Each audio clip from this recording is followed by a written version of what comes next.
No one really knew why Marcus Whitmore, a billionaire tech entrepreneur, a man of charisma and control, had started showing up to evening English classes held in a dusty community center downtown. He didn't need English practice. He was born and raised in Boston, educated at Oxford. He didn't need confidence.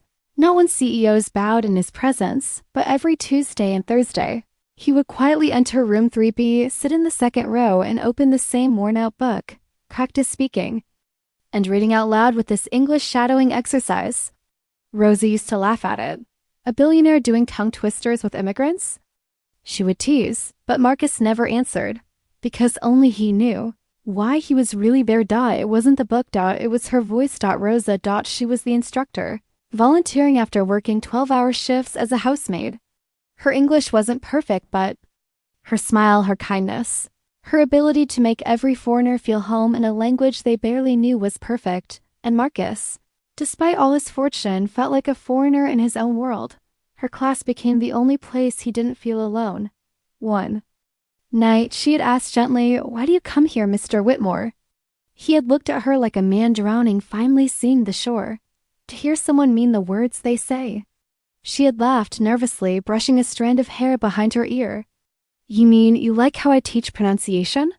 But his silence had said more than words ever could. Back home, his mansion echoed with silence. His parents had died in a car crash when he was 10. He was raised by nannies, tutors, and eventually lawyers. No birthdays, no warmth, no one to read bedtime stories. He taught himself how to smile in interviews, how to speak with power, but not how to feel. And Rosa, she didn't even know what he owned or who he was outside that class. Maybe that's why he kept coming back. But on the 10th session, Rosa didn't show up. Another volunteer took her place. Marcus waited till the class ended, staring at the door like a ghost waiting for someone who never said goodbye. "Where's Rosa?" he asked the new teacher. The young man looked up, confused. "Didn't you hear? She left. Just packed up and moved out of the city." Marcus's heart stopped. Moved? Why? When? But no one had answers. She was gone. Just like that, and all that was left behind was that one copy of her teaching material, practice speaking and reading out loud with this English shadowing exercise. Her handwriting was inside it. Underlined words, little smiley faces, notes for students who struggled. Marcus closed his eyes, clutching the book like it was the only thing that kept her real. And then he saw something scribbled on the last page. "If someone ever truly listens to you, they're already holding your heart." He didn't know what hurt more, losing her. Or never telling her she was the only voice he ever wanted to echo. Echoes of a voice that never returned. Days passed. Weeks even. But Marcus couldn't let go. His empire ran like a machine, stocks rising, meetings scheduled, deals closed. But something inside him stayed paused. Stuck on a frozen Tuesday evening on an empty chair in room 3B. He hired a private investigator, not because he didn't trust her, but because he didn't understand. People don't just disappear. Not without a reason. Not without goodbye. The report came back in a plain envelope.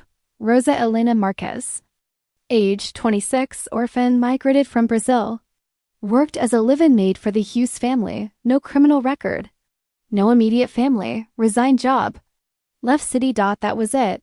A few sentences to define a soul that had once taught strangers how to speak from the heart. Marcus visited the Hughes residence that evening. An old lady answered. "Rosa?" she said, eyebrows raised. She left. No warning. She looked frightened. Just packed a bag and vanished. He clenched his jaw. Did she say where she was going? No, the woman frowned, but she did seem broken, like someone had betrayed her. Betrayed? Marcus's chest tightened. He had never done anything to hurt her, or had he?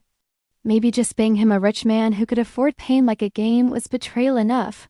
Back home, he sat in front of a fireplace that offered no warmth. He opened Rosa's old English book again, his fingers brushing over the notes. One phrase was highlighted with a little heart beside it. Shadow, a dark figure that follows something real. And beneath it, in faded ink, some people will only ever be shadows in the lives they wish they belonged to. He felt the weight of that sentence crush him. What if that's what she thought of herself? A shadow in his world? Suddenly, he remembered. A moment from their class, he had mentioned his office building once casually. Half-dash joking dot and she had smiled nervously, whispering, "I've seen it from the outside. It looks like a castle for people who don't know how to feel." He had laughed, but now it haunted him. He had built an empire, but maybe in doing so he had built walls so high.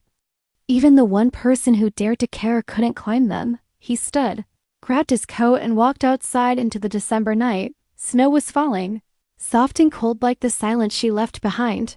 "Rosa," he whispered into the air, "what did I do? Where did I lose you?" But all that answered was the sound of his own footsteps disappearing behind him. Whispers behind the curtain 3 days later. Marcus received a call that made his fingers tremble. It wasn't Rosa, it was David. Yes. David Langston, his childhood friend, now estranged.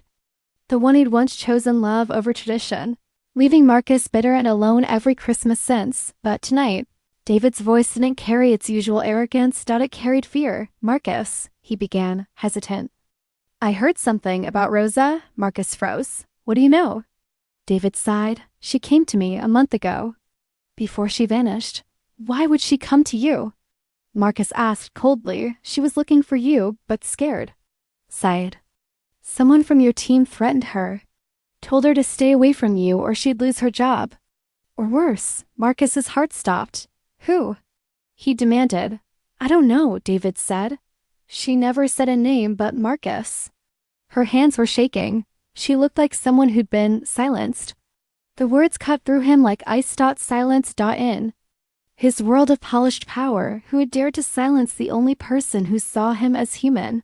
He thought back. There were murmurs in the office. Whispers from the PR team. His board had warned him once, half-jokingly. "Dating the help isn't good for your image, Marcus. Keep your heart out of headlines." He had laughed it off, but maybe someone hadn't been joking. He called his assistant, Marla. "Pull internal emails. I want everything from last month, especially from legal and HR." She hesitated. "Is something wrong, sir?" "Yes," Marcus replied, his voice hollow. "Someone burned the only bridge that led me home." That night, he went through hundreds of emails. One stood out. An unsigned internal memo. Employee in Sector B identified as potential PR risk due to close proximity with CEO. Recommend quiet dismissal or incentivized resignation before exposure. No name, but he knew who they meant. Rosa. They called her a risk. As if kindness, honesty, and warmth were threats to the kingdom he built. Marcus collapsed into his chair, the shadows of his empire choking him. He thought he'd been protecting her by keeping their bond subtle, but in doing so, he had left her defenseless, and now she was gone, not because she betrayed him, but because his world betrayed her. In the quiet of the night, Marcus opened her old English book again. One of the exercises said, "Read the sentence with emotion. I trusted you, and you let me fall." He read it out loud. And for the first time, his voice cracked. The letter she never sent. It was 2:47 a.m. when Marcus finally found the address. A tiny post office box, deep in the industrial side of the city. Box 1173. It was listed in the HR memo as Rosa's emergency mailing address. He drove there himself. No driver, no suit. Just a man looking for pieces of someone he lost. The post office clerk, an old man with shaking hands and tired eyes, looked him up and down. "You here for Rosa Elena?" he asked slowly. Marcus's breath caught. "You knew her?" The old man nodded. "Sweet girl, came in every Sunday, sent letters. Always paid in cash, always smiled. By her eyes. Always waiting for someone." He reached under the counter and pulled out a small, dusty envelope. "She left this behind. Said if someone came. Someone who looked like he had everything but still looked lost, I should give it to him." Marcus's fingers trembled as he took the envelope. It smelled faintly of lavender. And sorrow. Inside was a folded letter. In Rosa's soft handwriting, "Dear Marcus, I know you'll never read this.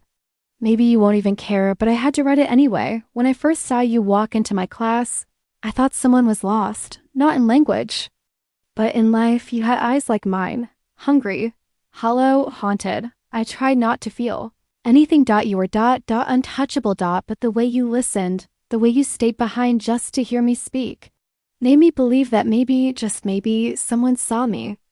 too, but the world we live in. It doesn't let maids fall in love with kings. One day, a man came to me, said I was embarrassing the company, that I could stay. But not near you. He offered money. I refused. 2 days later, I was dismissed from the Hughes house without warning. I had no home. No job. And when I walked past your building for the last time, I looked up to your window, hoping you'd feel that someone was saying goodbye. You didn't. That's when I knew I was just a shadow in your world. Shadow doesn't get remembered. It just follows and then disappears. But still, thank you for being the first man who made my voice feel worth hearing. Rosa Marcus stared at the letter until his tears blurred the ink. She had loved him, not for his name, not for his wealth, but for the silences he never knew he showed. And he had failed to protect her. Even when all she wanted was to belong.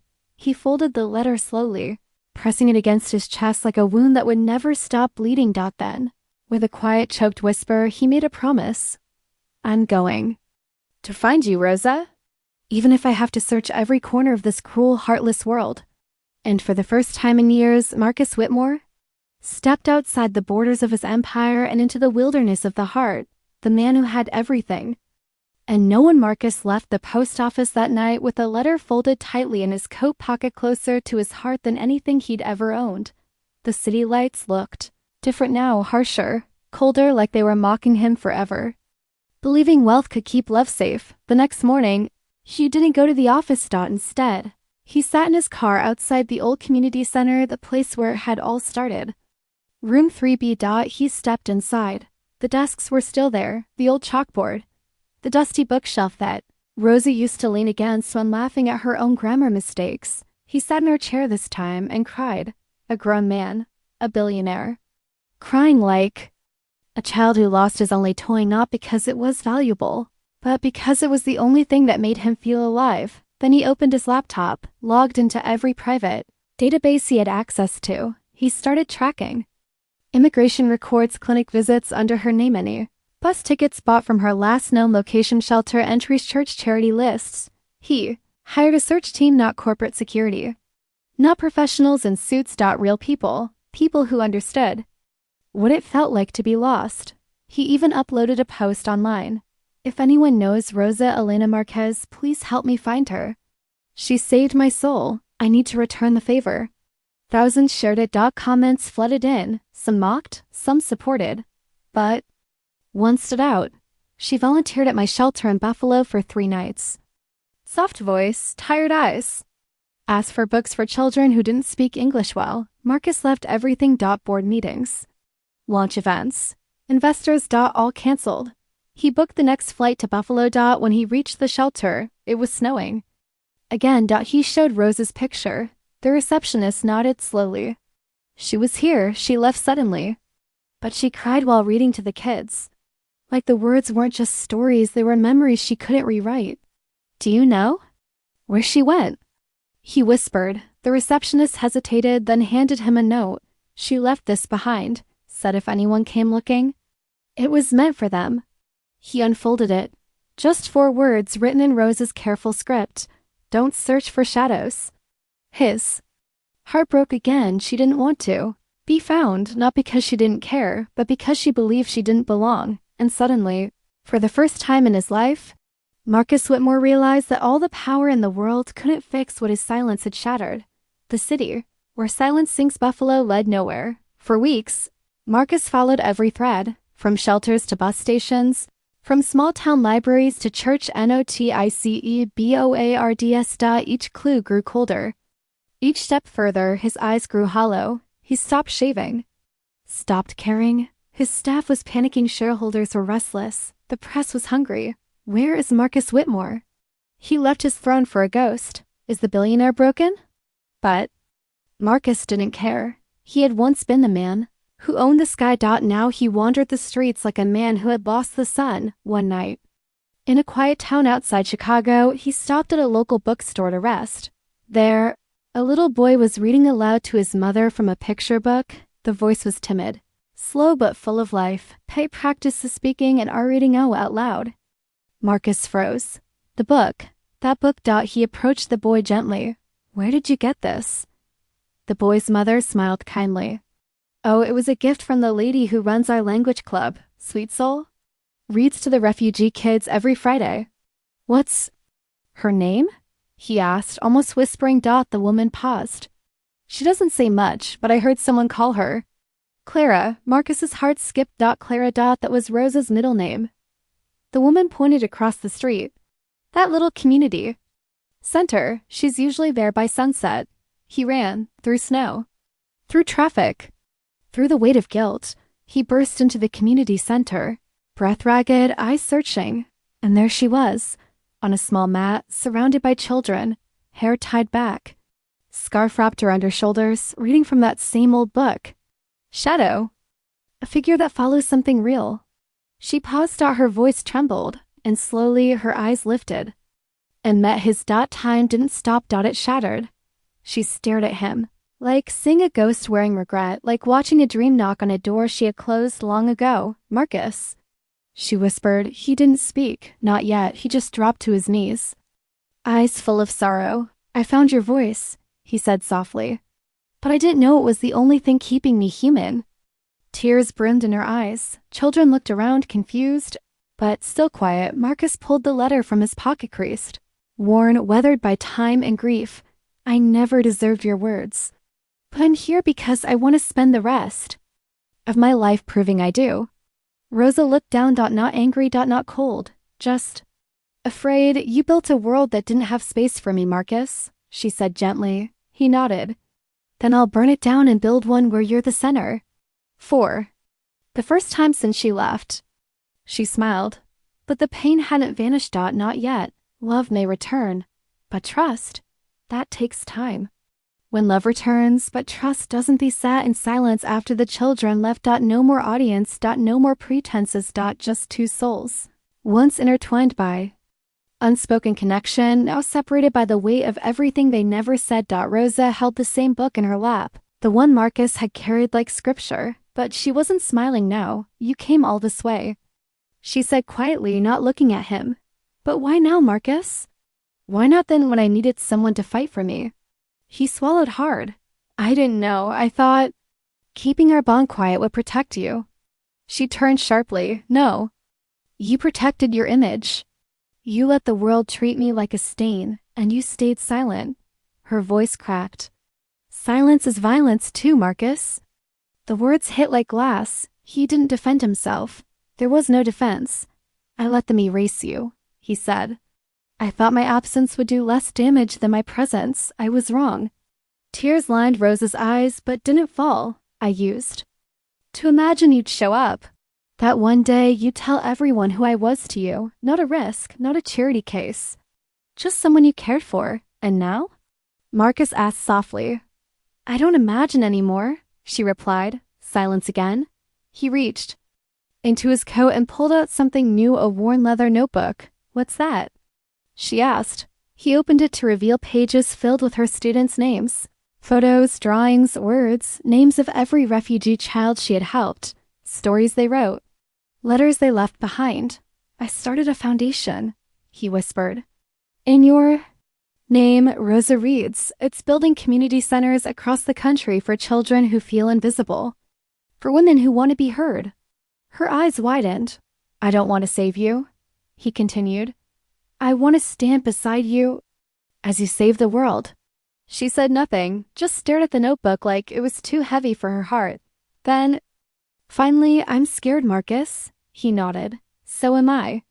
And then quietly she reached forward, placed her hand over his. One small gesture, but for two broken hearts, it was everything, because maybe trust doesn't return with apologies. It returns with presence. Patience. Proof. The world that tried to tear them apart again the very next morning. Marcus made a mistake. A mistake wrapped in love but branded as arrogance. He posted a photo. Just one. Rosa reading to the children at the community center. No caption. No name, only 3 words. I found her.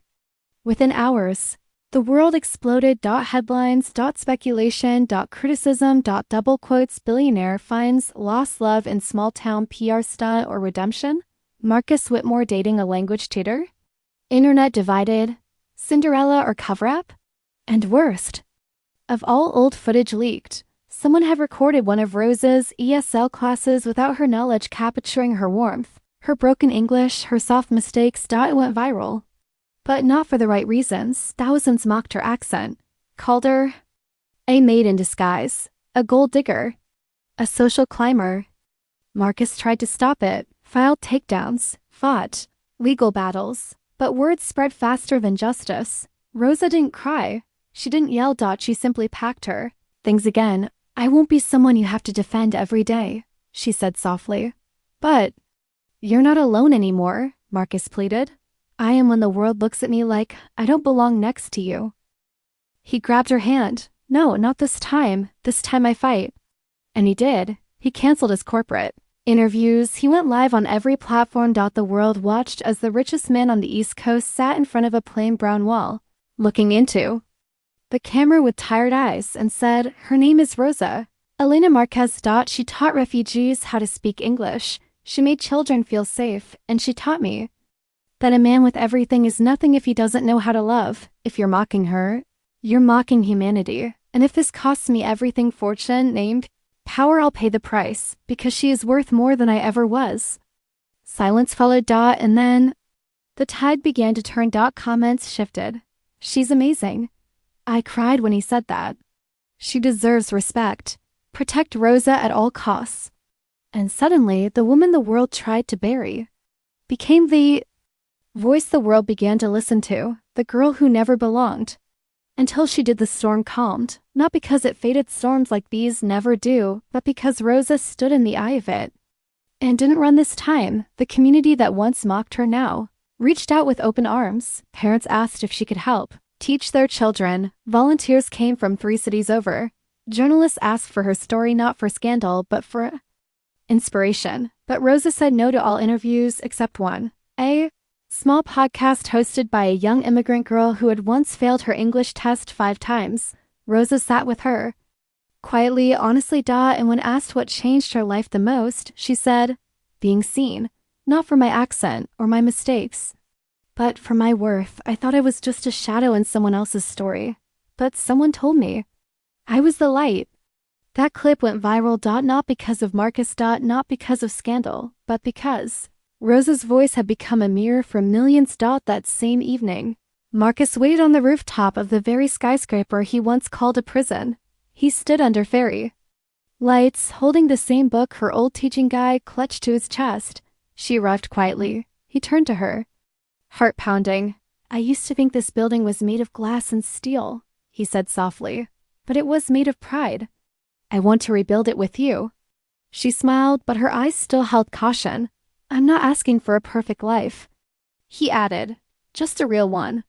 And then he pulled out something small, not a ring, not yet, a key. Too. A small apartment near the community center, fully furnished. Books stacked, warm, simple, hers, no conditions. No expectations, he said, just a place where you belong. She stared at the key, then at him, then down at her trembling hands. I've spent my whole life running away, she whispered. Then maybe, he said, stepping closer, it's time you ran toward something. She looked into his eyes. I'm still scared, Marcus. He gently took her hand. So am I. She placed the key in her pocket. And for the first time, she didn't walk away. The final lesson, read. With your heart. 1 year later, room 3B had changed. The cracked walls had been repainted in soft pastels, new desks, warm lighting, a shelf filled with books donated from across the country, and a wooden sign above the door now read, the Rosa Marcus Language and Hope Center. Inside, Rosa stood at the front of the room, reading to a new group of children. This time, her voice didn't tremble. And remember, she said, closing the book, shadowing isn't just repeating someone else's words. It's learning how to feel them. Speak them. Believe them. The kids clapped, giggled, and shouted her name, and behind them, quietly, Marcus leaned against the doorway, watching the woman he once lost now glow. He had kept his promise. He stepped out of the headlines, sold 40% of his company, moved into a modest home 2 blocks from the center, not because Rosa asked him to, but because he wanted to make space for her world. Their love wasn't loud. No paparazzi. No red carpets. Just 2 mugs of tea every evening, books on the couch, laughter over forgotten recipes. and once in a while silence that no longer felt empty. On Christmas Eve, he knelt beside her not with a ring, but with something else, the same English workbook. Inside, he had written a final shadowing exercise just for her. Repeat after me. I am not a shadow. I am not a risk. I am not a whisper behind power. I am the story. I am the light. And I am finally home. Tears slipped down her cheeks. She looked at him, eyes full of the pain they survived and the peace they built, and whispered, "You learned how to speak." He smiled. "No, I learned how to listen." Then he placed the ring in front of her, simple, silver, engraved with just 2 words, "Ye stayed." And in that small room, where their story began, among children learning to speak and hearts learning to heal, 2 broken souls finally became whole.